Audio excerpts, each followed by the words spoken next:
La sainteté, ce n'est pas de poster sainteté à l'Éternel sur ta page.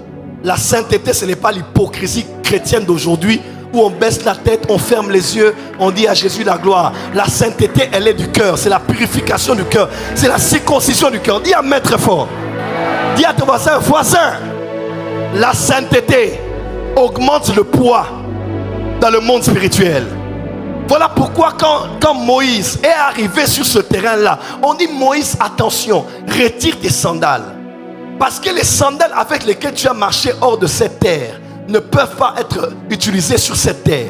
Parce que la terre sur laquelle tu te tiens est une terre sainte. Laisse-moi te dire, quand on veut entrer dans une autre dimension de son appel avec Dieu, après avoir échoué en Égypte, quand on est prêt à entrer maintenant dans la dimension où on opère comme Dieu devant Pharaon, il faut apprendre à laisser les sandales que tu avais portées quand tu allais en boîte de nuit. Il faut enlever les sandales que tu portais quand tu as dormi chez ton ex.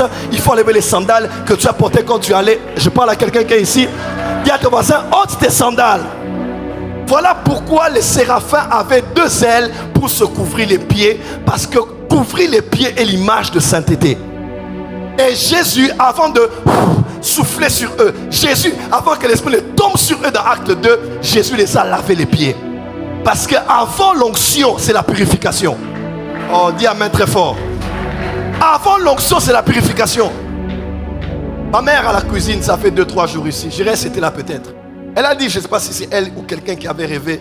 Elle dit non, j'ai vu maman bien en train de laver les gens, les pieds au niveau de l'église. Quand je suis rentré, j'ai commencé à prier. Dieu m'a dit, elle est juste l'exemple.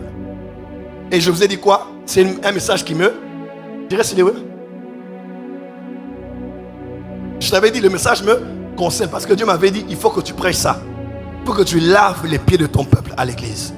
Et ça, ce n'est pas un lavage de pieds. Écoute-moi, on peut avoir lavé tes pieds par les services sacerdotaux. On t'a lavé les pieds, on t'a relavé les pieds. Mais si tes pieds spirituels ne sont pas sains, tout ce que tu fais là n'est qu'une mascarade mystico-sacerdotale et prophétique. Ça peut faire craindre les gens, mais ça ne fait pas craindre les esprits. Dis à ton voisin, lave tes pieds. Change de voisin, dis lave tes pieds. Regarde encore ton voisin, dis lave tes pieds. Touche encore ton voisin, lave tes pieds. Tu sais pourquoi tes pieds? Parce que tes pieds sont la seule partie de ton être qui te met en contact avec la terre.